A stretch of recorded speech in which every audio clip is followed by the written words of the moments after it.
دل تو میتونست ببره ولی خوب ارزه نداشت، منو نتونست بتنه زمینتو گنده تراش.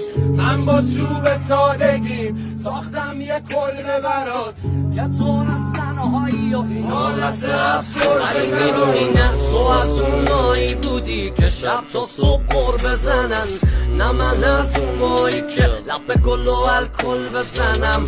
ولی خب الان کلافم، من عباس سرفه زدم، میمالم من که یه تنهایی و در کل بزنم. از دیگه پیدات نشه طرف من که خب از تو مهمتره هدف من. از بس سر تو عربت زدم که سرم درد میگرفت از سر شب.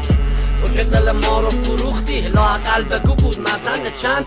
در پرونده تو بستم شب که خب وسط تابستون سردم من.